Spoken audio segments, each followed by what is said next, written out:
Bonjour Olivier, Bonjour. je t'invite à partager tes slides pour cette session. Alors on t'a réservé un petit challenge bon, c'est une des dernières sessions techniques du Centre Summit. Le challenge c'est de faire une vue de la nouvelle version 22.10 en 15 minutes chrono. Est-ce que tu arrives à juste cliquer sur les slides pour qu'on les... Non, je ne les ai pas. Tu les as Je- pas? Là Ah, voilà. voilà, ok. Voilà. C'est- Donc voilà, 15 minutes chrono, petit challenge pour faire un tour d'horizon de la version de 22.10. Si vous avez des questions, je vous propose de les poser dans l'outil qui s'appelle Questions and Answers à droite plutôt que dans le room chat. C'est juste plus facile pour moi. Et si on a du temps à la fin, on y répond. Sinon, ce sera dans l'open bar. Je vais essayer de faire Top vite alors. chrono, c'est parti. Bonjour à toutes et à tous. Je vais vous faire un petit tour d'horizon de la version 22.10 qui vient de sortir. Euh,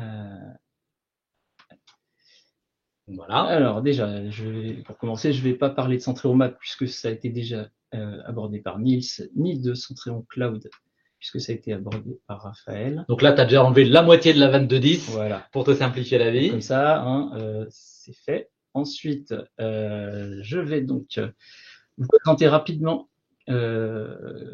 quelques nouveautés, mais vraiment rapidement, pour pouvoir faire deux focus sur OpenID Connect et sur Host Discovery.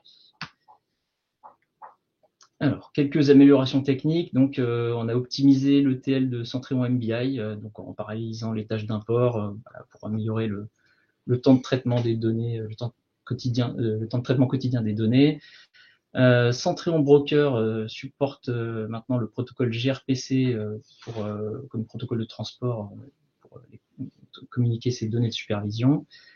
La plateforme dans son ensemble supporte PHP 8.1 et Centréon Map et CBIS supporte Java 17. Maintenant, quelque chose d'un petit peu plus tangible. Les thèmes sombres et clairs ont été améliorés pour améliorer la lisibilité de l'interface. Je ne vais pas vous détailler tout ce qui a changé. Je laisserai vos yeux faire le travail dans l'interface. Euh, Dans Ressources Status plus particulièrement, donc on a la possibilité d'exporter en CSV les données numériques des graphes qui sont affichés. On a la possibilité désormais de filtrer sur les sévérités et les catégories et également de les afficher dans les panneaux de détail qui apparaissent à droite de Ressources Status. Voilà. Et toujours dans Ressources Status, une meilleure intégration d'Anomaly Detection. Je vais faire un petit zoom dessus.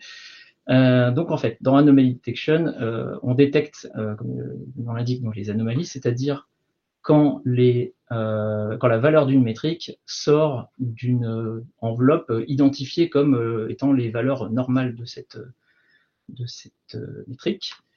Et en fait, vous pouvez maintenant modifier l'enveloppe, l'épaisseur de l'enveloppe, pour être plus ou moins tolérant aux anomalies.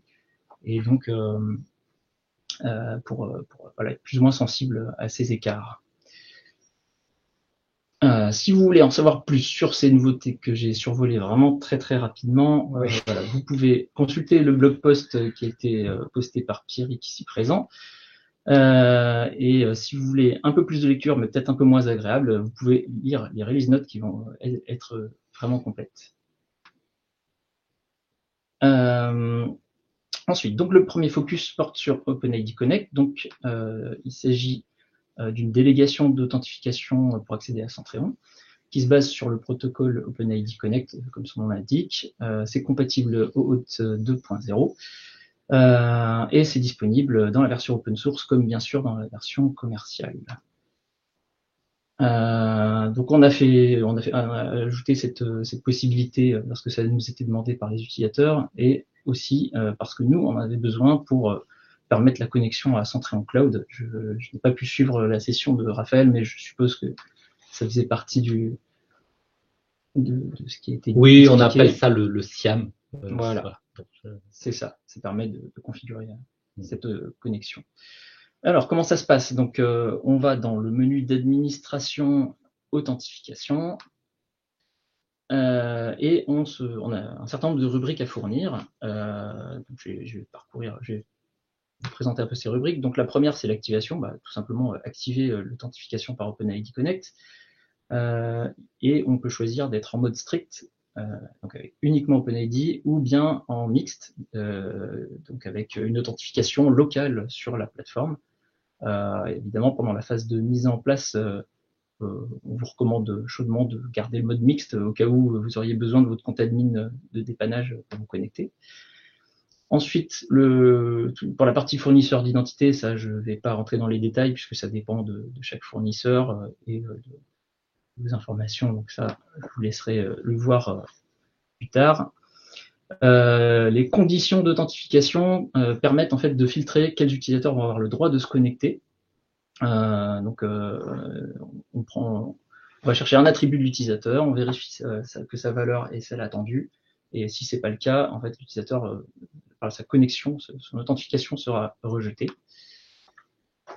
Ensuite, avec le même type de mécanisme, c'est-à-dire on va chercher une info et on vérifie sa valeur, en fait on va pouvoir lier l'utilisateur à des groupes d'accès, des groupes d'ACL, donc pour définir quelles seront ses permissions.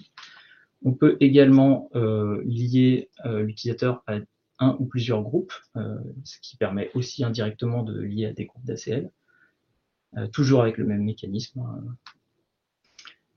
Pour en savoir plus là-dessus, je vous invite à consulter la documentation en ligne. Donc voilà, j'ai pas dit tout à l'heure, mais vous avez vu, il y a le QR code qui vous permet d'aller chercher directement le bon lien. Et surtout, vous recevrez une copie là de cet enregistrement. Parce que vous n'êtes pas obligé de faire le QR code là tout de suite en direct. Voilà. Vous allez recevoir lundi le lien qui va bien. Prenez votre temps. Et bien sûr, n'hésitez pas à venir sur The Watch pour nous poser vos questions sur le sujet et pour partager vos use cases, histoire qu'on puisse en prendre connaissance et en discuter. Et c'est le moment du deuxième focus. Donc, pour information, je suis product manager chez Centréon et Host Discovery, ça fait partie des sujets dont je m'occupe, donc je vais être sûrement un peu plus bavard là-dessus. Voilà. Donc, pour commencer, retracer un petit historique de Host Discovery, puis ensuite une petite explication pour ceux qui rattrapent les épisodes précédents. Donc en 2004, donc c'était en avril 2020, l'apparition des mappers dans Host Discovery, donc les mappers, j'expliquerai un petit peu après à quoi ça sert pour ceux qui savent pas. En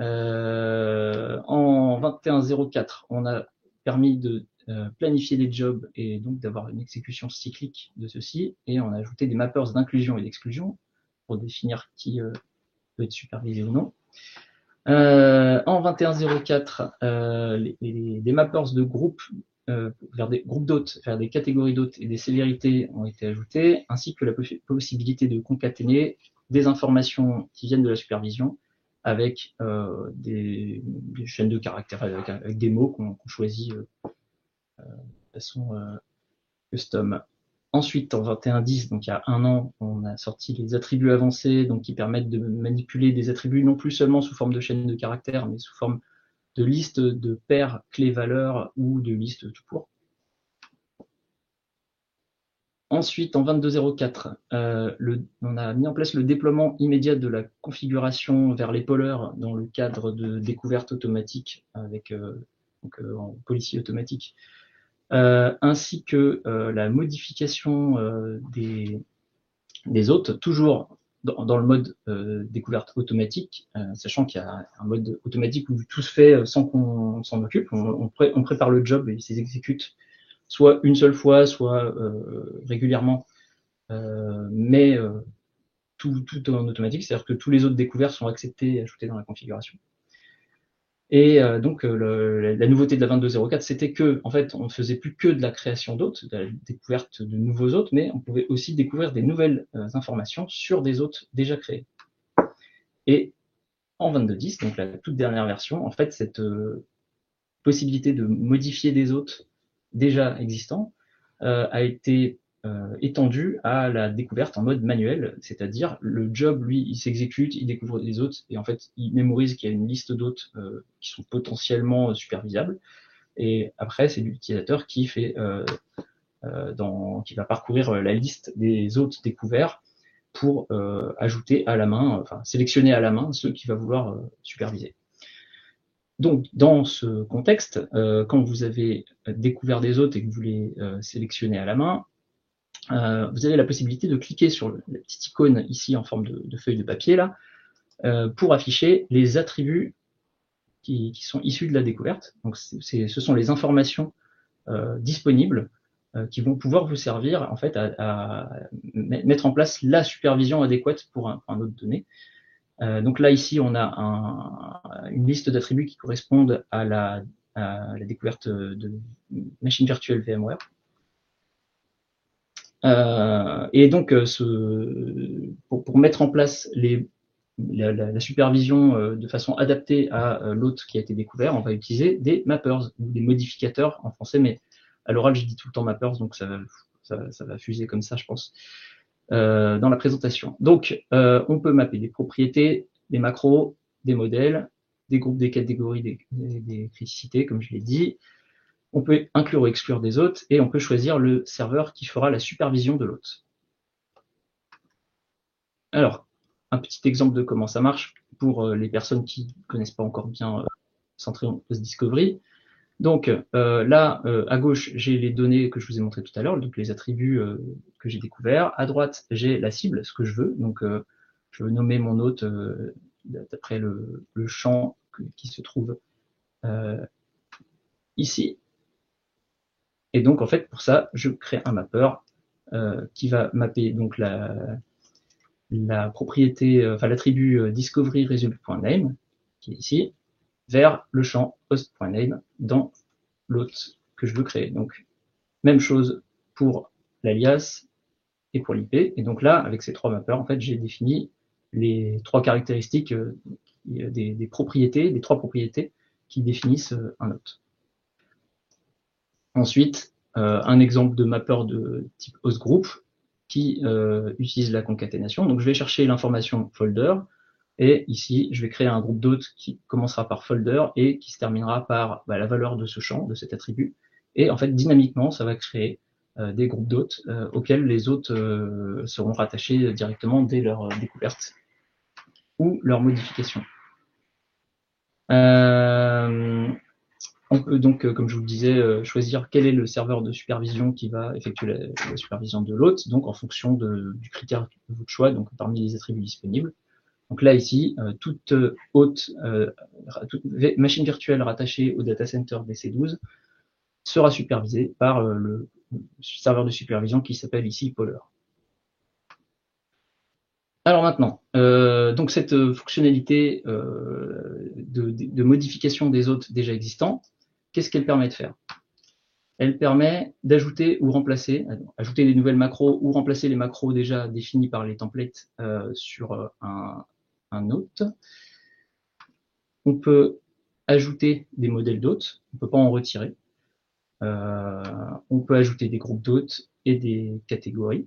Donc voilà, l'exécution, la réexécution d'un job de découverte pourra ajouter des nouveaux groupes d'hôtes en fonction des changements, soit de la définition des mappers, soit en fonction des changements d'attributs de l'hôte. On peut remplacer la criticité, si celle-ci doit changer. L'inclusion et l'exclusion, en fait, c'était déjà, ça permettait déjà d'exclure, de désactiver des hôtes ou de les réactiver. Mais donc là-dessus, il n'y a pas de changement. La supervision, je viens de vous montrer une petite illustration. Donc, on peut changer le serveur de supervision maintenant d'un hôte après sa création. Et si vous avez été très attentif, vous aurez noté que j'ai sauté le mapper de type propriété. On ne peut pas changer les propriétés d'un hôte. Alors, on pourrait me dire que l'alias, ça aurait pu être possible, mais en tout cas, le nom et l'IP, ce sont des caractéristiques vraiment de l'hôte. Et donc, c'est peu fondamental. Il y a des effets de bord assez dangereux si on commence à changer le nom d'un hôte d'un job à l'autre. Ça risque de faire des comportements imprévus. Donc maintenant, petite illustration de ce que ça a fait. Donc imaginons qu'on ait créé manuellement un hôte. Donc là, je l'ai créé à la main depuis le menu configuration hôte. Là, vous voyez ici, comme vous avez l'habitude de le voir. Ou bien il a peut-être été découvert, cet hôte, en fait, qu'il a été créé manuellement ou par la découverte. La modification des hôtes existants par Host Discovery s'applique. Eh bien, si votre hôte existait déjà et que, en gros, Host Discovery propose de le modifier, en fait, vous verrez affiché de cette manière avec la petite flèche vers le haut. Le fond, vous voyez, la couleur de fond est différente d'une ligne à l'autre. En fait, c'est parce que c'est un hôte qui serait modifié par le job. Et si l'hôte n'existe pas encore, alors c'est le petit plus qui viendra matérialiser ça pour vous dire que ce sera une création et pas une modification. Donc, concrètement, dans ressources status, ça donne quoi? On passe de un hôte avec 5-6 services qui est supervisé par le serveur central. Alors, en appliquant les changements qui étaient affichés dans une slide précédente, on a ajouté le template VMware VM qui ajoute tous ces services. On a modifié le serveur de supervision en remplaçant central par Poller et on a ajouté le groupe d'hôtes folder VM production infra. Alors, je vous rassure, ici, là, c'est tronqué dans la petite sheet de l'interface, mais en fait, le nom est bien respecté à la lettre. Bon, et ben voilà. Pas mal pour le chrono, c'est pas mal. Ouais. Il nous reste 3 minutes pour répondre à des questions. Il y a pas mal de questions. Je commence par celles qui concernent Host Discovery, puisqu'on vient d'en parler. Est-il possible d'utiliser des regex dans les mappeurs, genre srdmail-étoile ou 10.2.étoile? Ah non, pas encore. Pas encore. Mais oui, ça fait partie des améliorations qu'on pourrait y apporter, tout à fait. D'accord, donc bonne suggestion, l'utilisation des regex. Est-il prévu d'ajouter dans la fonction Service Discovery la planification des découvertes Service Discovery, pas Host Discovery? Oui, j'ai entendu la nuance. C'est pas prévu comme ça. Maintenant, si vous avez des suggestions là-dessus, alors si vous êtes client ou que vous avez accès au support, n'hésitez pas à demander à me contacter pour qu'on en discute. Là, c'est pas le lieu de détailler, mais alors j'ai prévu des choses. On a prévu des choses, pas forcément ça, mais je serais très désireux d'en parler. Voilà, Justin, on pourrait parler à Olivier Mercier de ce sujet. Avec plaisir. Donc, il n'y a pas de suppression des modèles DOT sur un hôte. Non. Donc, quelqu'un dit, il faut quand même pas se louper lors de l'autodiscovery, quoi. Bah, en même temps, vaut mieux, dans ce cas, en avoir trop que pas assez. Le truc, c'est qu'en fait, vous pouvez très bien avoir plusieurs jobs avec des fournisseurs de découvertes différents. Donc, par exemple, VMware d'une part et SNMP de l'autre. Ils vont pas découvrir les mêmes choses. Ils vont vous apporter des templates différents. Mais en fait, c'est pas pour autant que vous voulez enlever ceux des autres jobs. Donc là, c'est juste qu'il faut pas se louper au sens. On a fait le choix de ne pas en supprimer. On verra si vraiment il y a beaucoup de demandes pour pouvoir le faire.